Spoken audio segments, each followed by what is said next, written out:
Shout out to all my ancestors and all who came before me and made it possible for me to do my thing. Promise I'ma raise y'all up.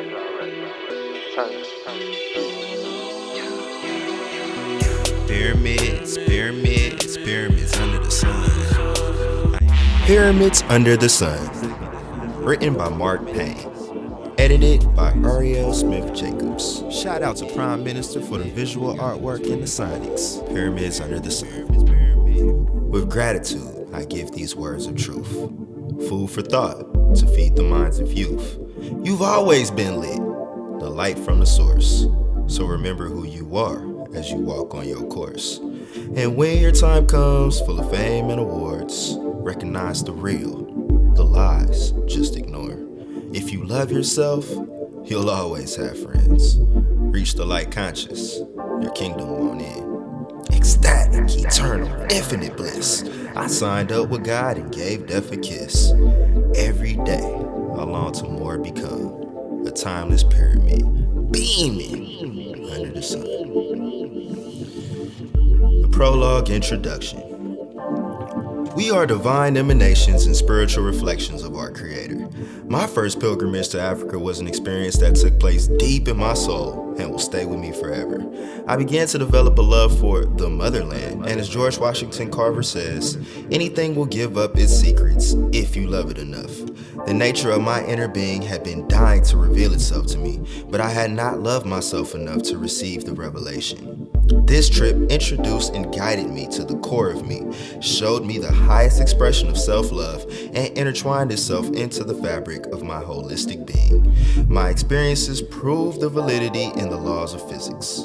Energy is neither created nor destroyed, but simply transferred from one matter to the next. Only the Creator creates. All we do is reorganize the Creator's creations. I learned to see myself as a spiritual presence having my human being experience in physical form. In the pages to follow, I will do my best to give words, visuals, and stories about my voyage. However, it is my desire that you also recognize the feeling of eternity and infinitude, as did I on this unforgettable journey. Through my research, I learned feeling is the best way of knowing the nature of what it is we perceive, because words can sometimes obstruct the truest expression of a thought. I felt oneness with God, as if I tasted immortality, for I learned who I am and of whom I belonged. Africa taught me the origins of my nature and my lineage. The trip brought me inward. I didn't have phone service internationally, so I couldn't text and phone calls were limited. We didn't get internet everywhere, so I had very little social media interaction, and my GoPro battery died, so I couldn't get the footage I wanted. I had to let go to really be there alone with myself and to allow what transformed in my soul to occur. I learned in my journey, if you love yourself, you will never be alone. Because through the law of attraction, with self-love, other beings that have love in their energy will vibe towards you. With no distractions of technology, I was able to form a genuine bond with my travel mates I recently met and connect with my higher self as well. Some of the questions that crossed my mind before the trip were, what is my path, my destiny, my journey, my reason for being? If this isn't all there is, then what? With all these questions racing back and forth in my brain, the pause to be at peace with myself allowed me the space to hear the answers. Above all, I learned our bodies are like pyramids of the Lord. I began to see my life was meant to be like the pyramid shining under the sun, timeless, iconic, limitless, and an impeccable work of art that will always illuminate the world. Although pyramids may differ one from another, we all stand under the same sun. Everyone wants to live at the top of the mountain, but all the happiness and growth comes with the climb. In other words, it's not about the destination, but in taking the journey itself. I'd like to share my journey with you, and I hope one day you choose to embark on a journey of your very own. Chapter 1. In Tune with the Infinite. I like to use my relationships with the women in my life as analogies for how I treat life itself. For I learned my choice in a woman is a reflection of my mental wellness. She reflects my worldview and perception. In order to understand the significance of my journey to the ancient land of Kemet, I must first tell about my psychedelic experience on gold cap mushrooms in my music studio in Los Angeles with my love at the time, Jane Marie. 4 years of higher education failed in comparison to the lessons I learned while on my shrooms high. Jane Marie, born of a Norwegian father who remarried and made more children with a new wife, and a traditional Catholic mother who never seemed to heal from the break between she and her former husband, did not share in my history, but shared my space, my bed, my life. I never met the father, but when I met the mother, nonverbal cues led me to believe I was not what she had hoped her daughter would bring home. In my culture, as much of it as I can claim, familial interactions exude love, warmth, and desire for strong connections. I got the feeling while we were having dinner that she was unhappy with life, empty and lonely, and she would not care if everyone else in the world felt the same way as she. The energy made me incapable to finish my meal. I excused myself to the restroom to sort out the thoughts that were now pacing through my head. Why and how am I feeling this unfamiliar, weird energy rush through my physical body? I couldn't put my finger on what the emotion or feeling was. All that I identified was that it was negative, and I didn't want to be around it. Like planting seeds on the concrete, or telling an alcoholic he drinks too much liquor, I could not tell my love that her mother's energy felt like a visceral breakdown of my nerves. I wiped off my sweats from the stall and returned to the dinner table. I continued to pick at my food quietly until I was given approval as her daughter's boyfriend. I felt my soul escape to an unknown place while my body endured the presence of two energies I could not entertain. Lost in space and time, I pondered on lifeless living and asked myself, is this all that I have become? After dinner, we drove to my studio, one place on earth where Marc Payne can be the most authentic version of himself. Kanye West lyrics, I just wanna feel liberated, I just wanna feel liberated, if I ever instigated, I'm sorry. Reverberated in the background. She was complaining about how she hated her boss and how she was battling depression over this job. I listened, but somewhere between the high-pitched vibrations of her voice and the thick clouds of smoke, I stopped hearing words. The voice in my head began to overpower the music and my love. I wanted to ask her if we were in too deep, but I couldn't stand on my truth. It was just one dinner. I tried to convince myself she'll warm up to me. Next time will be better. I parked the car at my music studio behind my house and checked back in as she asked about my job. I was working on set as a locations assistant for a new Adam Sandler movie, so I figured watching Adam Sandler comedies would help me make connections with the people I was working with on set and get my mind off of her mother. We laughed hysterically through Billy Madison, The Waterboy, and Happy Gilmore as I told set life stories and fed my ego. She brought out the bag of mushrooms and we ate a couple of grams each. We decided a while ago that this was the perfect time for the shroom trip, since she would not be going with me on my trip to Egypt. Since I had a busy work schedule, this was a way that we can bond and take our relationship to the next level. I joke about my hometown Hollywood saying there are more stars on the ground out there than there are in the sky. And that night proved my saying correctly. The moon was shining ever so brightly and the temperature was a typical LA evening where girls could party in miniskirts. As one film ended and the next began, a feeling of bliss came over me, so I continued to eat the rest of the bag of shrooms until the plastic bag was empty. I stopped Happy Gilmore halfway through and took my shirt off, feeling like I just won the heavyweight championship. My emotions fluctuated up and down while making many mental connections and having epiphanies too quick for my brain to keep up. Like Neo in the Matrix, first learning his higher self and fullest potential without limitations, boxes, labels, or boundaries, I saw my full potential in a binary code. I put the new music we recorded in the studio on maximum volume as I began to rap and stroke on the foam on the walls. I began to see brightly, color, geometric visuals waving and weaving into one another like a computer screensaver, or being on an airplane while clouds are swirling. The rainbow visuals of waves turned into light beams as I thought I saw my guardian angels guiding me into the light. and symbols flashed in shapes like diamonds, dollar signs, crosses, fireworks, perky breasts, and areolas of women. I felt as though I was in the movie Indiana Jones about to grab my prized possession, or like Frodo grabbing the ring in Lord of the Rings.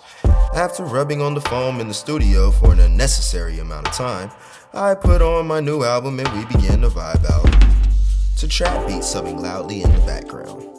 While one of the songs began chanting, "I love this feeling, I love this feeling," over and over again so intensely, everything in my being felt a rebirth, and I felt a feeling of being revitalized. I looked over to see Jane Marie sitting in the corner of the studio rolling a blunt with a different, lower vibe than I was currently experiencing. I grabbed her hand and told her, "I just want you to feel this feeling. Just feel the feeling. The words don't even matter." She looked at me with confusion on her face. I shrugged her off and returned to staring at the heat lamp in the middle of the room, my eyes growing closer and closer to the light, as though I was flying into the sun. I neared this bright white light, and as soon as I was about to see the face of God, everything went black and all the visuals escaped me. I looked to my love and saw her in her darkness. I saw a reflection of myself in the studio mirror with two horns, a tail, animalistic face, darkened eyes, the way I would envision a devil. I saw my incompleteness and all that I needed to perfect in myself at that moment. Skulls, fire, and snakes began to replace the visions of angels, wings, dollars, and breast in my face. I darted out the studio into the backyard and began to hang out by the plants I was growing. I saw the energy of the mini garden vibrating, and the vegetation spoke to me in ways of vibration. I connected to the energy of the plants, and my little buddies communicated to me.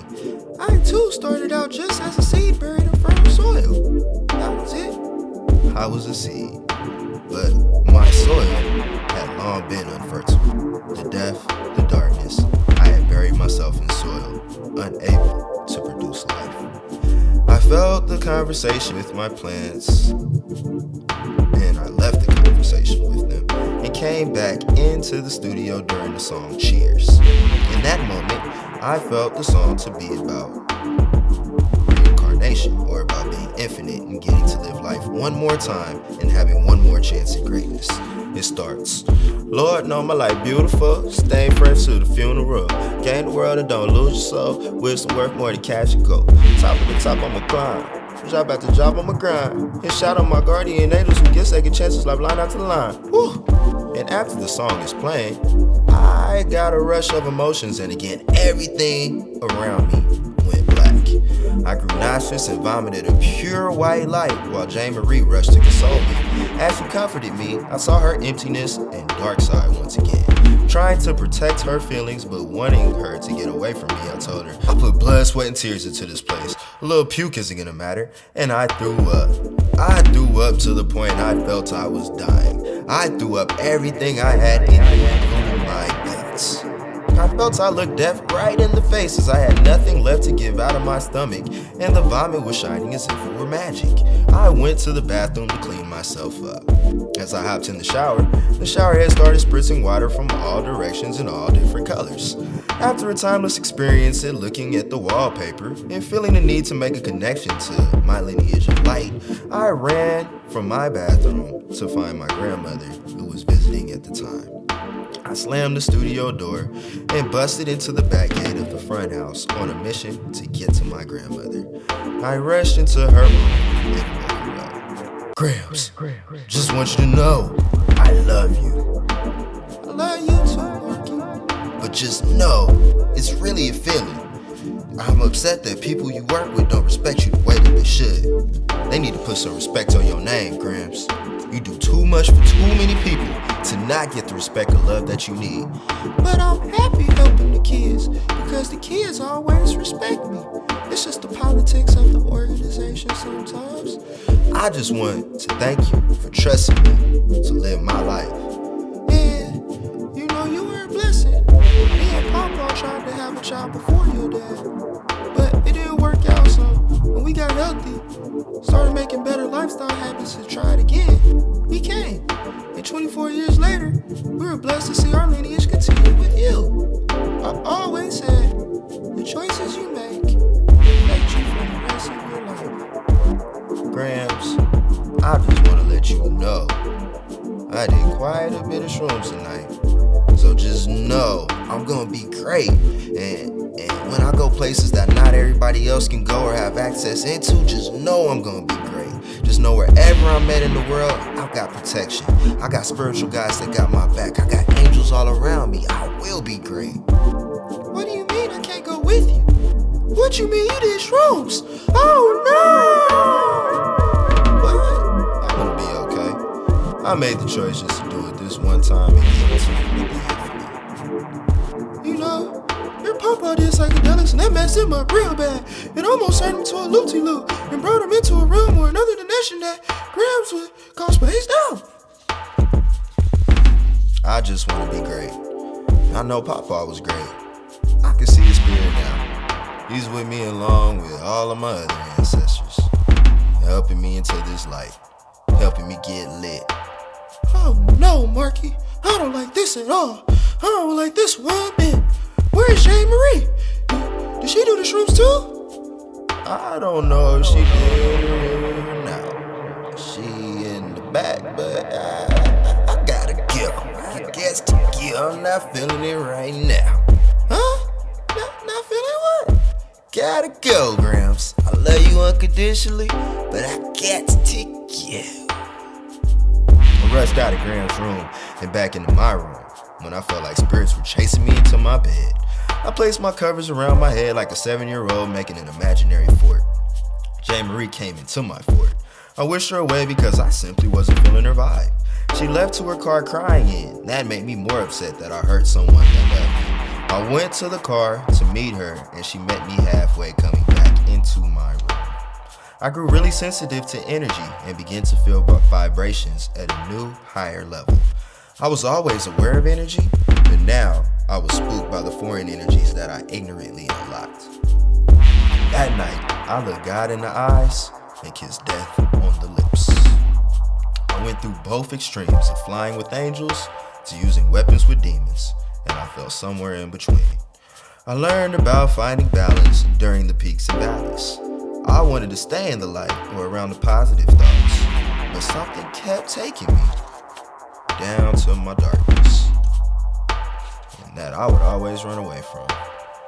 I felt both sides of pleasure and pain. Chapter 2. Meet the boat halfway. I was back on set with Adam Sandler the next day. We were shooting at the Godfather Mansion for the whole week, and I was the last man to leave set and close out the day. The owner of this property had to be in the top percentage of the most powerful Americans because he had all of the production complying with his every request and demand. He had such a strong, commanding, powerful energy not to be taken lightly. And the brevity that I saw him roaming down in his Maserati and making some of the most powerful men in the industry feel uncomfortable and threatened, I realized whoever commands the energies of this house must have one hell of a story. It's a mansion positioned directly in the middle of Beverly Hills with all the luxuries and amenities one can imagine. It was like he had a magic genie along with the best real estate agent in Los Angeles team up together to make his wildest dreams come true. The landscaping was immaculate with vibrant colors, European classical art, lifelike statues, a basketball court, tennis court, pools, and multiple guest houses spread throughout the property. Security stayed on the premises full-time in rotated positions, observing everything happening on the property. After asking numerous security members who their boss was and what he did, and receiving no answer, I realized that some things I just don't need to know the answer to. Some people I am not meant to know, and some journeys I am just not supposed to take in this life form. Sometimes, as the Beatles say, it's best to just let it be, let it be, let it be, let it be. The shrooms were still in my system, teaching me truth, as well as giving me interesting, unfamiliar vibrations. In The Godfather, there was a scene where the head was cut off a horse and placed in a man's bed, and that's where we wrapped out the location before I went to Africa. I was in the heart of Hollywood, in a location where powerful people created a dark, powerful scene in a dark, powerful movie. I continued questioning, why am I being attracted to the darkness when I try my best to think conscious thoughts of the opposite?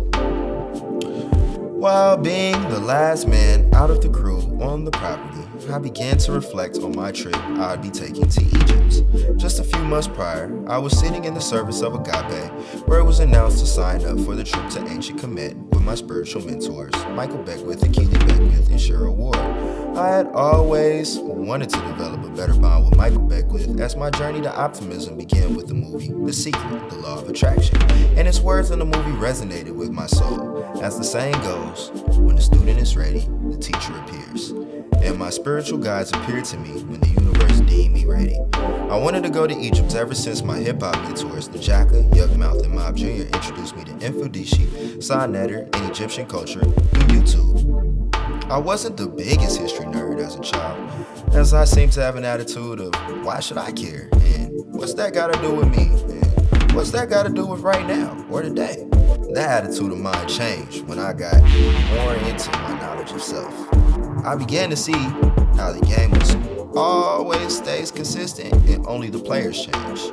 I couldn't really afford the trip financially, but after I put up a large amount of the money, Graham saw how much I wanted to go and supplied the rest. In my mind, I thought it was better to go with a tour guide and a spiritual community that had an itinerary as opposed to going with my homies who wing it and have no idea where to really go except for parties and the nightlife. Another word for agape is love, and that is exactly what I felt when I met with the group for the first time together at the airport. 80 of us arrived in Cairo, Egypt, full of excitement and ready for adventure. We had 2 buses, including all of our baggage we would be taking on our 14-day journey in Egypt. The first place we visited after we got settled in was the Giza Pyramids. As soon as they were in plain sight, our tour guides exclaimed, "This is one of the 7 wonders of the world, and one of the only things that time fears." Built over 35 centuries ago, the purpose of the pyramids was to preserve the bodies and treasures of the righteous in the middle of the desert plateau under the light of the sun. We stood outside the pyramids and were taught history lessons along with some meditation and stretching exercises. After staring at the pyramids, it was difficult to believe that such a high engineering architectural job was completed by slaves. There is such a powerful presence that emanates from the pyramids and took a deep level of understanding of spirituality to construct the work of art. Our group leader Michael Beckwith then said we can go inside the pyramid, so our group journeyed into the infinite. We walked inside the pyramid with our select group at a time when no one else was allowed to enter. There was a dog outside the pyramid before we walked in, which acted as a gatekeeper for unwelcome spirits. It barked over and over again, showing its teeth until it eventually tried it off. At any point, we could have gotten scared of the dog or the unknown and went back to the bus, but we kept walking into this historical landmark. We walked inside the pyramid and started going down a tiny pitch-black cave. It was one of the last places anyone with claustrophobia would want to be. All we could see was the person walking in front of us and a flickering light that Michael Beckwith had in the front of the line. The cave was filled with hieroglyphs and written records on the walls of the pyramid. How it is still standing and hasn't crumbled puzzled us all. Some of us in the group started panicking because we had no idea where we were walking into, no idea what creatures or entities were living in there, or what waited around the corner in the darkness. As we continued to walk down, we ran out of walking space and were forced to crawl on hands and knees to get to the bottom corridor. While sliding on our belly on the floor of the temple, we crawled down 300 feet, which was nearly about the size of a football field, down an angle to get to the sacred space. Although we were all drenched in sweat and covered in glorified dirt, we all knew that we were together with the intention of love. After we made it into this corridor of the pyramid, we all held hands and prayed gratitude to our ancestors. We fell into the place of appreciation and just said, "Thank you." A connection was made and the loving vibe felt similar to when I was talking to my grandmother on Psychedelics.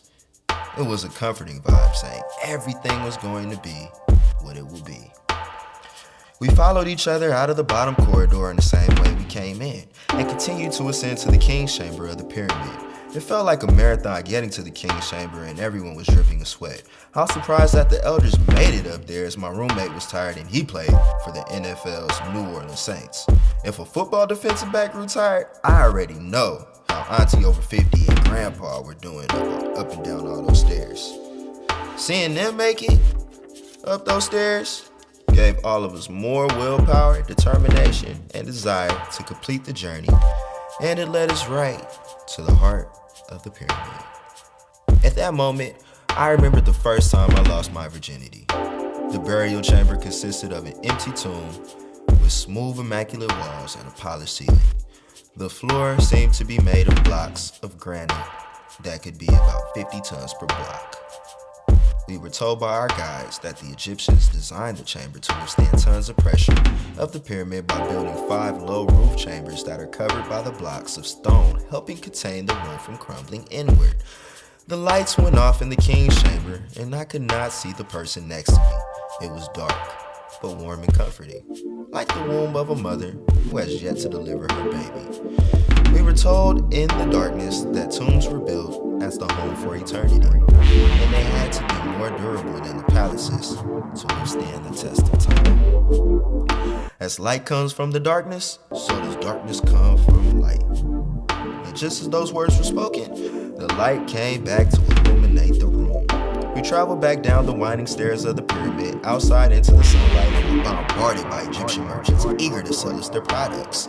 As I walked out, a random man tied a turban wrap around my head while placing a scarab around my neck. I had no idea what a scarab was, but as I was searching for light and meaning, I soon discovered the great significance of this bug. The scarab digs through the darkness for quite a while to get back to the surface, but once it gets to the light, it stays in the light. It symbolizes transcendence or rebirth as it comes to being every day. The purpose of the scarab is to recycle through filth.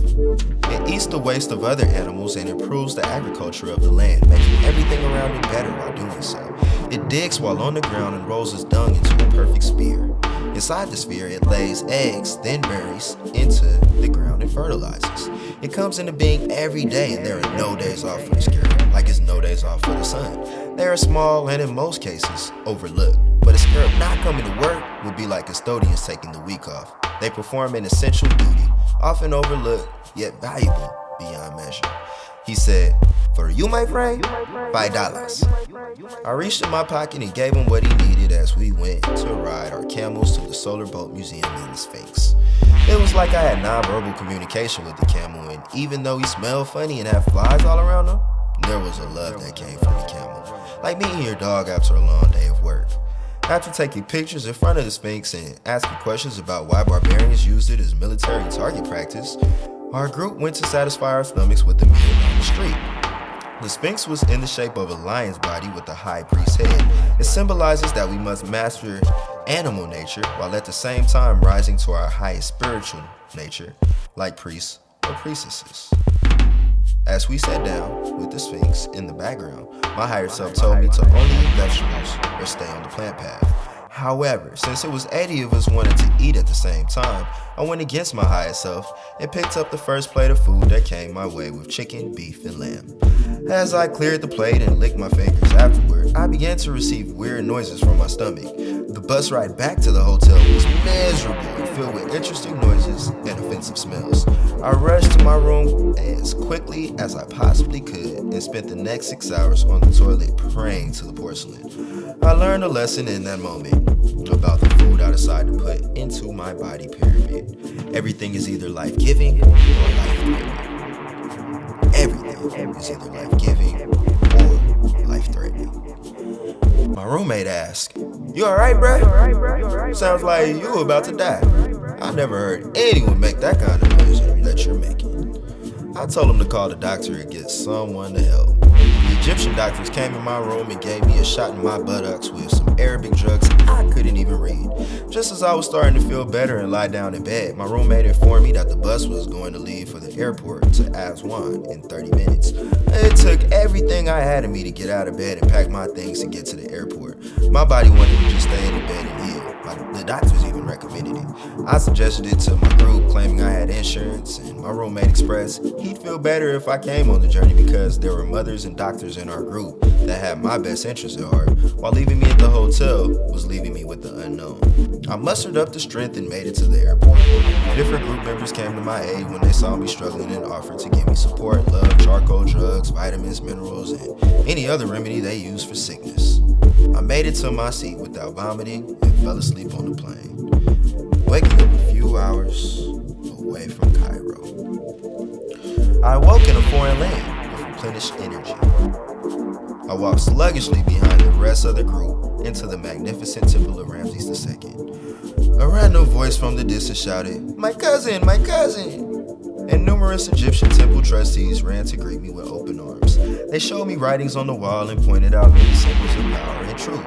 We saw pictures of the Nesut Biti, or the kings unifying both lower and higher Egypt. Some kings have a hawk or falcon attached behind them.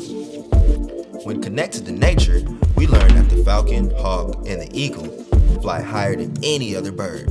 They also have an extra layer of skin over their eyes so they can look directly into the sunlight like no other creature on earth can.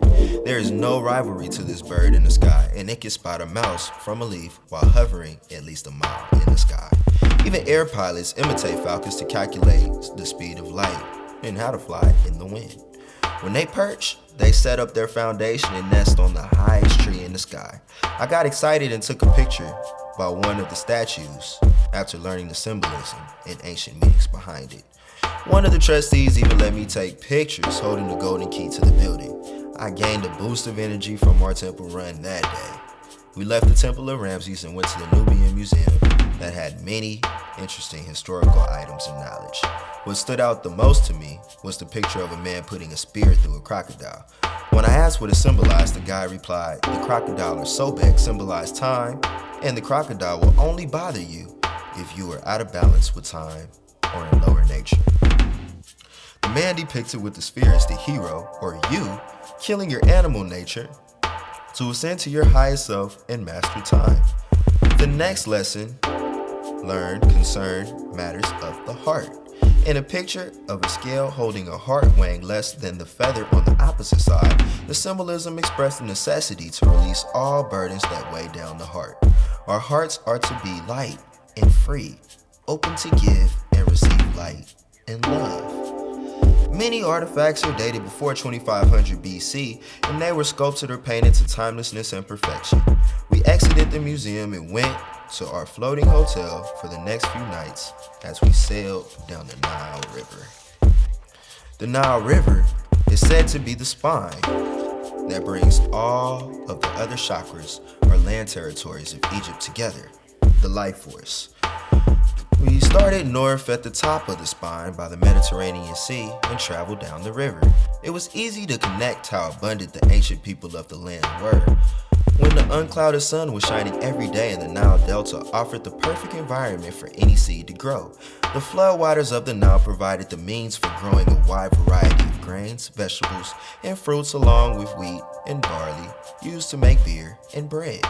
After the crops were harvested, the same fields were used as grazing areas for herds of cattle, camels, and other animals, serving as sources of meat and dairy products on the land, proving the resourcefulness of the people. The resourceful culture finds it disrespectful to waste. The people were really in touch with the three domains of life. They understood that the mineral, plant, and animal/human domain were all in relation to one another. The land provided a wide variety of minerals, including multiple types of stones, herbs, salts, and metals such as gold and copper. The variety of plants that grew and were cultivated could be used for purposes including food, clothing, and shelter. The fertile river was the source of seafood in the Egyptian fishing industry. The location of the territory was perfect for protection against barbarians who made hostile attacks on the environment. When everything is in oneness, peace is throughout the land, and if one thing is out of alignment, the whole region feels the turmoil. While floating down the Nile, we visited the Temple of Philae, which symbolizes love, music, and dance, the Temple of Horus, which symbolizes power, clarity, and the falcon, and the colossal statues in the Temple of Karnak. I realized how blessed I was after I ate a delicious buffet with clean water on the ship, and then saw a hungry Egyptian boy with holes in his clothes on the street looking at me in amazement, his eyes asking, how do I make it on the boat? I learned the true definition of meeting the boat halfway on the Nile. On our yacht, on the way to the temple of Sobek, the crocodile god, a smaller rowboat came in the direction of the yacht. Everyone on the cruise thought we were about to run into the rowboat, but it made a sharp maneuver at the last second, anchoring its ropes into the side of our cruise ship. They yelled to us, "For you, my friend, $10. At first, we thought our cruise ship was going to be invaded or looted by thieves. I even believed I was living a scene from Captain Phillips. You the captain now, I the captain now. But we were relieved when we realized they were just salesmen and not pirates of the Nile. We were amazed that people were willing to make a sale right in the middle of the river. One of our group members accepted the deal and bought a dashiki that the Egyptian merchant launched up as hard as he could to the deck of our ship. There was a case around the shirt with the pouch to put the money in. As our group member put the money in, he tossed the pouch down to the rowboat. The pouch didn't fall directly in the boat, however, so we thought that the merchants missed out on the transaction. To our surprise, they cut the string that anchored them to the boat, yelled, "Thank you," and rowed toward the money pouch. I was amazed by the work ethic and the hustle these men showed in the middle of the Nile. They truly met the boat halfway and went the full distance to make a sale to feed their family. We left the cruise ship and proceeded to the Valley of the Kings. At this point, I was feeling back to my normal state with no signs of sickness at all. I even stopped taking the Arabic medication. We left the bus and took the moon rail to the resting area that holds at least 64 of Egypt's pharaohs. Our tour guides told us that Egypt is one of the first countries to practice a religion with the concept of an afterlife. No culture before or since has paid as much attention to preparations for what was to come after death. Both royalty and the general population built, decorated, and furnished tombs, which the ancient Egyptians understood to represent their external existence. As an artist, I always want to create timeless art, and whenever I looked at the pyramids, I felt this was proof of an artist's or architect's eternity. The Valley of the Kings held an energy of powerful legacy, with underground burial chambers filled with many remnants that survived the effects of time and attacks of the barbarians.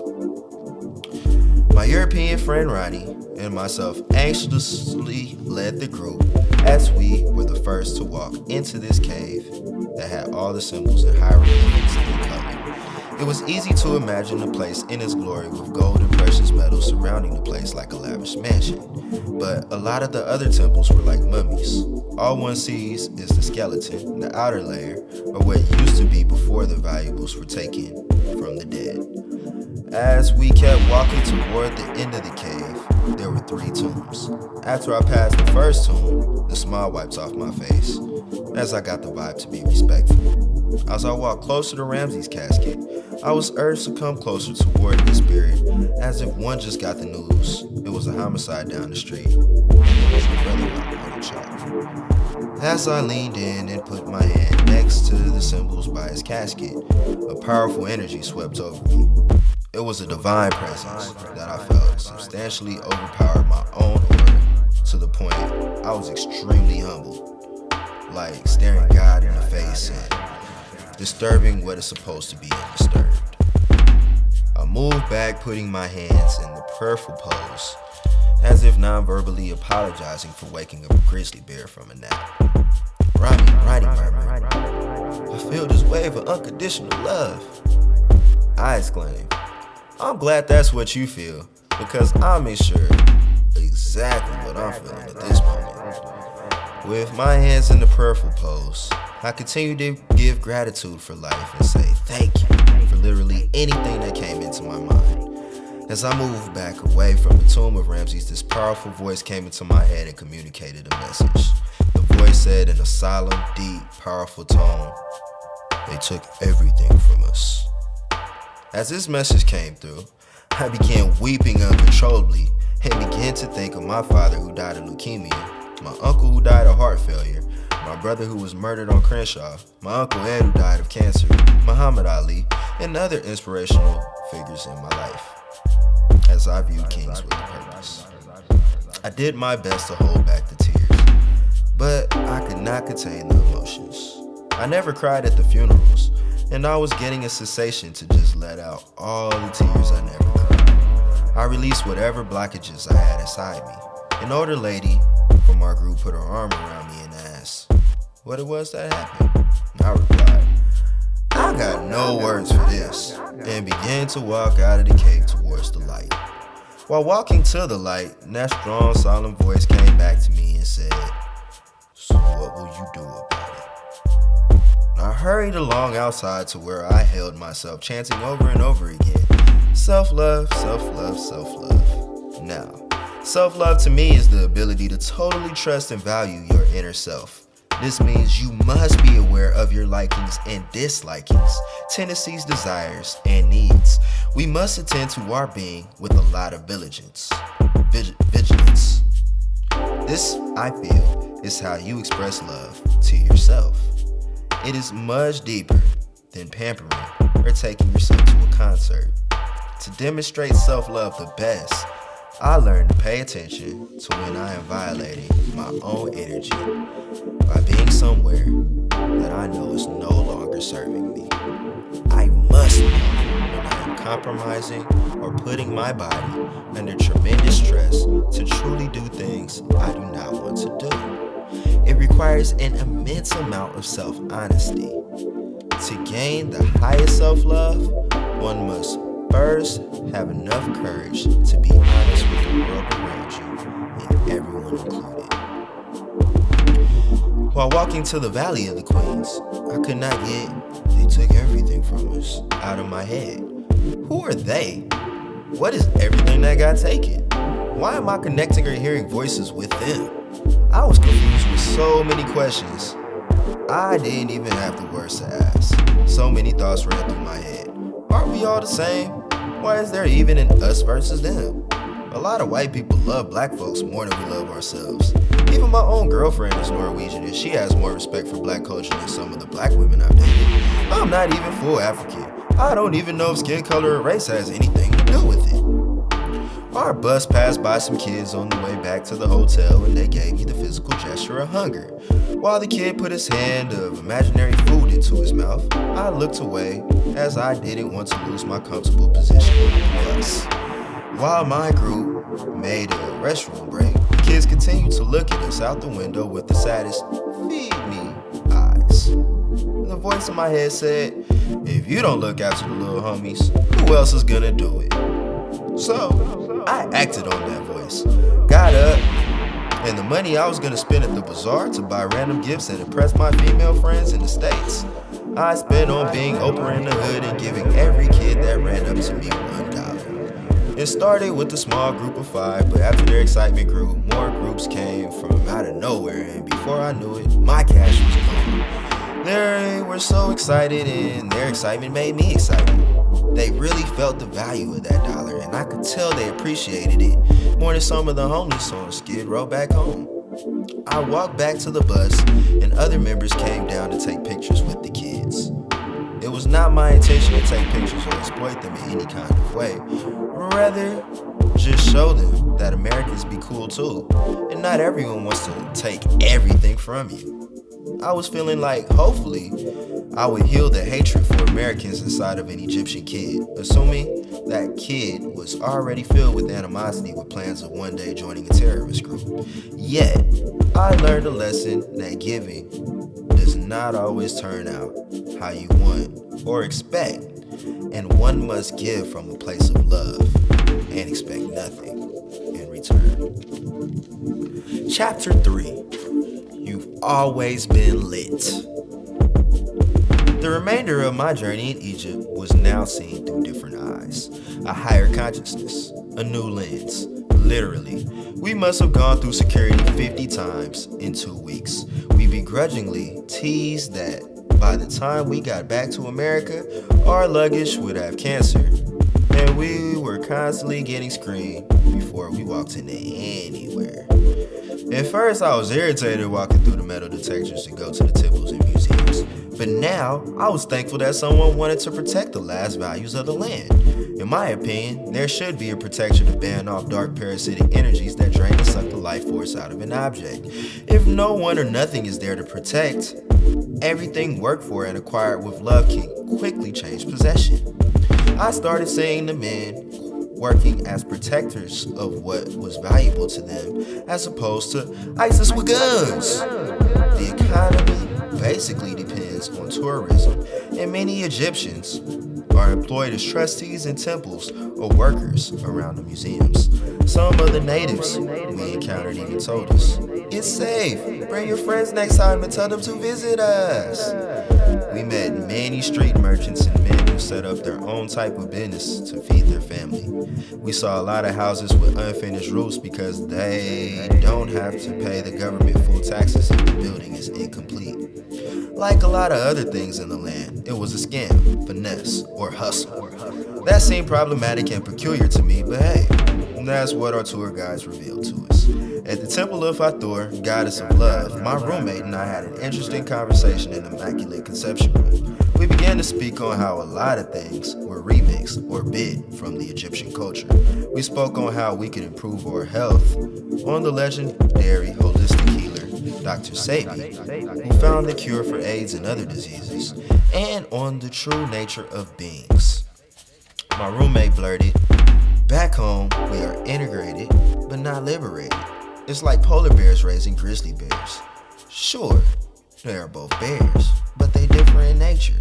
It's key to learn the true nature of what is standing in front of us."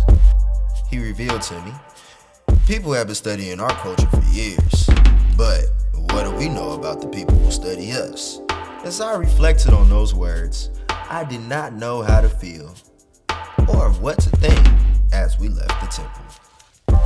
The last day of our trip in Egypt, we spent our time at the Red Pyramids of Dashur and the Pyramid of Cheops for meditation.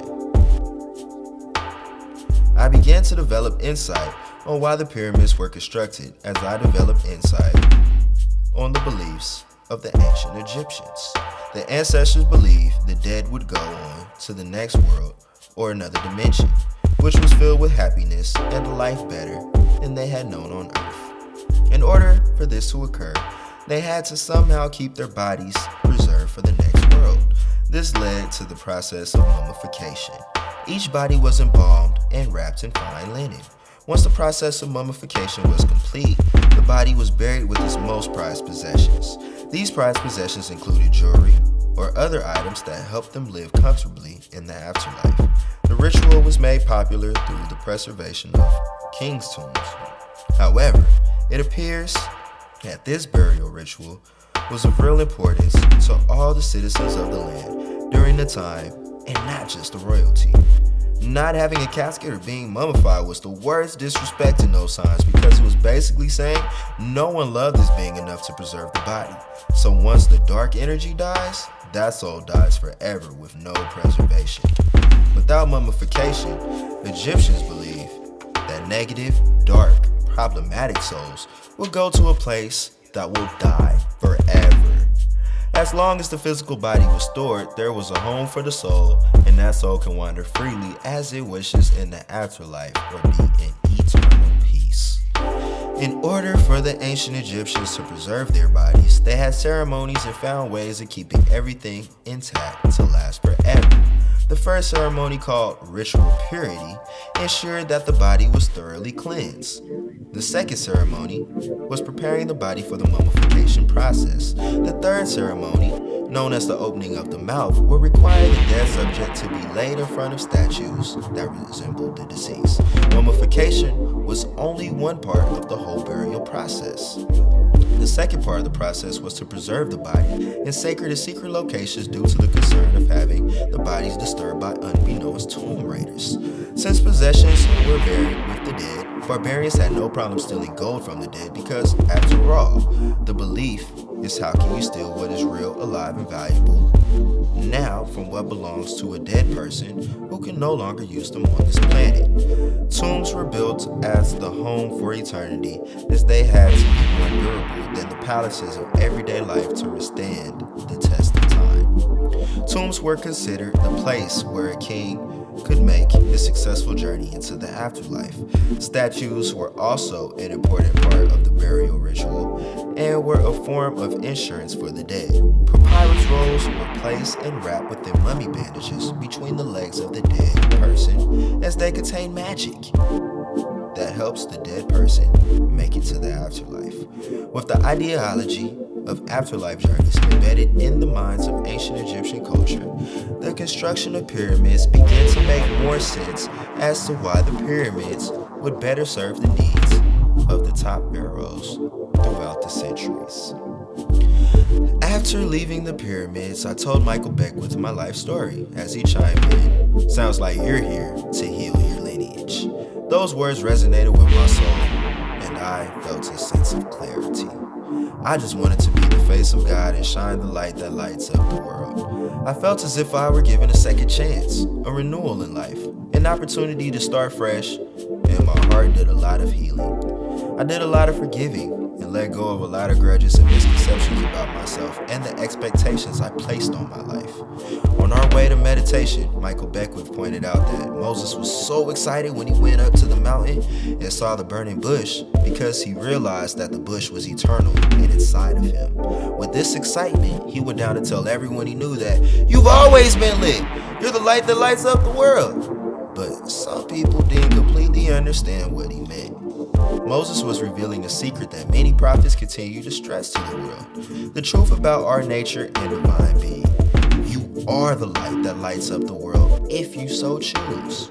Personally, I had many times and still do when I cast a shade on myself and chill with the darkness.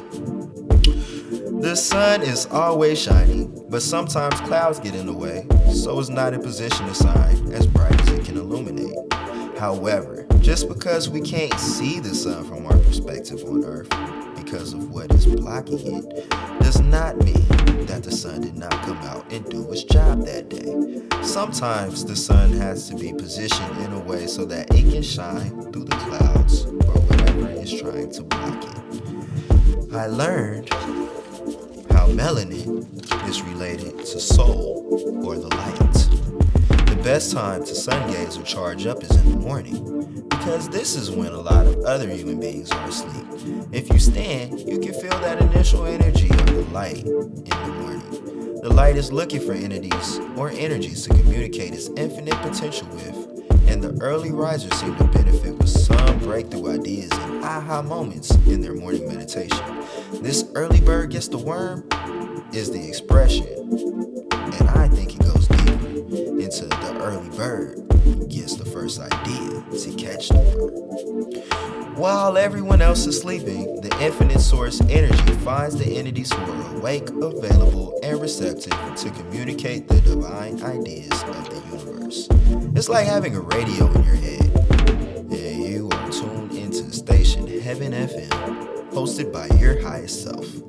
Being in gratitude in the morning makes one available to receive the light and express it in different harmonious ways. Chapter 4, The Lineage of Light. This is what I gathered from the Egyptian spirituality. The ancients lived by laws of the land, or what they called mayat, truth and justice. I learned that spirituality exemplified divine principles and the understanding of laws of ancient command, not the glorification of gods, goddesses, or idols of Egypt. For example, is gravity a god? No. Does gravity care if you like it or not? No. It's a principle or divine law that acts on all of us. And the only way one can redefine or transcend the law is to become one with that universal law or principle. Our ancestors exist through the you that lives today. They resonate within you as their genetics are passed through our veins inside the body pyramid. We are the ancestors, a culmination of a nation of all those people inside the pyramid. They are not just someone in the cemetery. Wise words were given to us from our ancestors and written on the walls of the pyramids through a language called the Medu Neter. Medu means the wise words of elders that connect to divinity, while Neter stems from the word of nature and the all that exists. The spirituality comes from high-level consciousness of seeing everything as divine and in relation to one another. These Egyptian deities I will address were seen as the creators of the universe, and metaphors, symbolisms, or allegories were used to show different types of energies and help describe the nature of what is being decoded. For example, Tahuti represents articulate speech, articulate writing, math, and action. Everyone has in consciousness the energy of what Tahuti represents, but not all choose to tap into it and know it. Tahuti is not a god, but rather an energy that exists inside of you, which can be dormant until you choose for it to come forth with the light. Tahuti is the tongue of Ptah, or the voice of Amen, or the Creator. Connecting to biblical times, in the beginning was the Word, and the Word was with God, and the Word was God, also connects to Tahuti, showing how the key to life and death lies on your tongue and what you speak. Tahuti, or the tongue, utters the word, and from the word brings all things. So he and the rest of the so-called deities are not idols or gods per se, but rather a principle or law of higher consciousness. The intention was not to put his people in boxes, but rather to help them understand that the whole universe is one, with them and within them. When the whole universe is yours, the consciousness expands as heaven on earth is at your fingertips. The Trinity in Egypt pays homage to the male energy Osiris and also the female energy Isis. Osiris and Isis, Asura descent, had a son through immaculate conception named Horus, who is representation of the Messiah and represents the divine justice in our human nature. Horus is the champion of the people, or a soul who reached Christ consciousness, or Buddha consciousness, and became a hero. As Osiris is the eye that protects the throne, his love Isis is the throne maker. Isis is seen as the great mother with the wings or flight representing consciousness or movement. The wings on her represent those of a hawk, falcon, or vulture, which is the largest flying bird of the world who nurtures and represents mothership. The Christians call it the Father, the Son, and the Holy Spirit, but Egyptian culture loves to give praise to the feminine energy.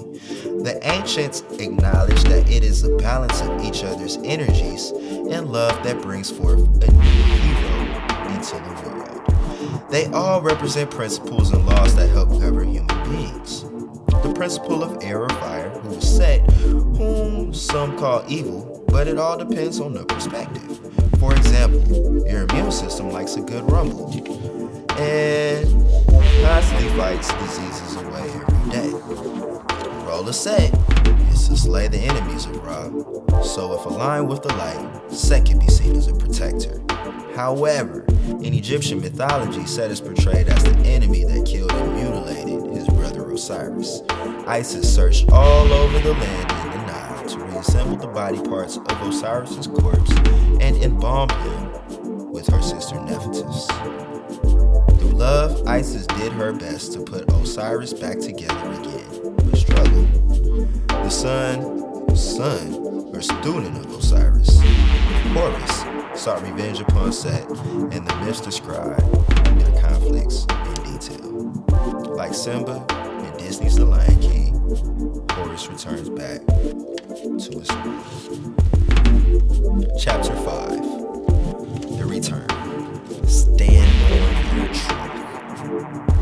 After 18 hours of long lines, random security checks, multiple movies on good versus evil, customs, and keeping up with baggage, my sister picked me up from LAX outside of international arrivals. Jane Marie was sending emails the last 2 weeks, and I could tell she wasn't in the happiest place in life when she texted, I just need to talk to you. I miss you, I really need to see you. My world is going to hell, I'm unhappy, not cool with my friends. Just lost my job, I don't know what to do. Jane Marie rushed to meet me at my house and got there while I started to unpack my bags. While unpacking, I gave her a scarf from my journey, but at the same time, she saw me unpack an unused condom. This discovery brought her to a place of resentment, and she began to grow angry that I even took the condom. After 30 minutes of arguing back and forth, I stood on my point. It's like going to a high-risk neighborhood and not having any kind of weapon. Not saying I'll use the bullets, but it's for my security, peace of mind, and protection. She exclaimed that it was the thought that I even brought them in the first place, and she felt disrespected I would even look at other women in the same way I looked at her. She gave me an ultimatum. Either you're in or you're out, she exclaimed forcefully. I thought about it and thought about how selfishly she brought value to my life, and I gave in saying, I still want to be your friend, so I guess I'm all in. Something inside me felt like I died when these words came out, for I was not speaking on the way I truly felt. I retreated to take a shower. As the water dripped down my body, that radio in my head started broadcasting again to me. They took everything from us, huh? What's the last thing that they could take? Your energy? Your essence? Your truth? Your soul? What's the fastest way that someone can transmit or swap energy? Sex. Wouldn't it be crazy if all this dynamic, positive light energy I received in Africa just got sexually transmitted for her negative dark energy when she was in her place of fear and low vibrations? I wonder if she even thinks this deep. Is she here to help heal my lineage? If she really has my best interests at heart, she would understand I just need to take some time to myself to figure out some things and get some clarity. I thought to myself, I don't like the place that took us. If she still wants to be friends and we can stay in a loving, positive energy connection, after I get some clarity, I will know in my heart if she is a woman I am compatible with and see a future sharing. I left the shower and walked up to her and said, I think it would be better if we were just friends. As I said that, her degrees of sadness went from hurt to sad to disappointed to enraged. I had broken her heart. She let down her guard to love, and now I was no longer emotionally available to her. She felt as if I led her on, although that was not my intention. She wanted to get her happiness through me, and I kept explaining that she is the only one to unlock the source of her happiness, for the lock is inside herself, and only she has the key. I advise she should be happy whether I am in her life or not, for happiness is a mind state. I only know one way to love, and that is unconditionally. I was physically and emotionally exhausted. I wanted to come home to a house of love, but instead found myself fighting with one who was once the love of my life. She spent the night with me, and that night, even though we were close together in the bed, we were emotionally distant from each other. When we woke up that morning, I began to see how much she wanted to control everything. She wanted to restrict my time with certain people to allow her more time and put more limitations on our relationship. I would describe it as obsessive compulsive. She wanted me to be her possession, regardless of title, living on her time with her rules, imposing her will on me without taking into regard how I felt. I didn't feel a feeling of liberation or love. It felt as though she had handcuffs on me, and my wrists even vibrated in our argument. She even had skulls on her shirt, which brought me back to our shrooms trip, where I was feeling negative vibrations after I tried to bring her to the light in the wall. I wanted to take her into my happy place, and all of a sudden, I was unhappy. After a series of debates, arguing, and negative energy, our conversation slowed down when she said, "Don't say you love me. I'm just upset because I'm still gonna be feeling horrible when you will be feeling alright when you go to work tomorrow." I told her my interpretation of what she just said, or my interpretation of the situation, is when I feel bad, you feel good. And when I feel good, you feel bad. Or even worse, that I feel good and you don't. I told her I need to just have a woman that's on the same page with me and growing with me on the positive spectrum if we're in an intimate relationship. I want to feel good, and I want to make her feel better, making me feel even greater for raising her up. As she left, she took everything that belonged to her and half of the plants we helped grow together. I shocked her, and then, on accident, I put too many nutrients in the plants, shocking them, causing our mini garden to die. It was difficult to tell her why I lost attraction, because she knew it was because of my journey to commit. She just didn't know what changed, how it changed, or what I saw to see her differently, and that hurt her the most. Her friend said that it hurt her so much that my Norwegian ex-girl recently just got the Viking crest tattooed on her for protection. I did a DNA test to find out my genetic makeup. I found half of my lineage traces back to the West Ivory Coast, who supposedly migrated from Egypt, while the other half is divided amongst Italian, Greek, and Norwegian. I found out that I broke up with myself, for I am the Viking. We are all like pyramids under the sun, as we need that light from the sun to illuminate the world. When one appreciates the body temple and feeds it with high vibrations, it is simply one of the 7 wonders of the world. So much art and knowledge is contained in the inside of our pyramids. It just takes our highest self to find what we need and where the answers are written on the wall. We are perfection, a miracle, a masterpiece of God. My journey taught me these fundamental lessons. Walk on the plant path, it vibrates more. Right before an animal dies, it releases a toxic energy or fear of death if not raised or sacrificed correctly. We then eat the energy of these toxins and have questions why we feel sluggish, drained, tired, or depleted of energy. As the famous quote goes, you are what you eat. Everything is either life-giving or life-threatening, and we have the conscious choice, if we so choose, to live in heaven or hell at every moment. We seem to have descended in our Christ consciousness to enter this 3-dimensional world of lower awareness filled with animalistic vices of drugs, cash, violence, and lust.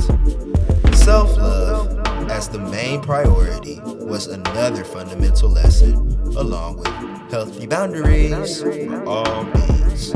We need to stop resisting what actually is and see things at their nature and learn the laws of the land. We must keep making an effort to know the universal truth. As the sun takes no days off, we should take no days off and be in battle every day with the energies that pull us out of balance. I am still connecting the they in the they took everything from us. But I'm learning my lineage is of the light. So they must be and mean whatever is opposite of light. I learned to stand in love and stand in my truth, no matter how it may offend someone. For it may offend one person and inspire and uplift the next.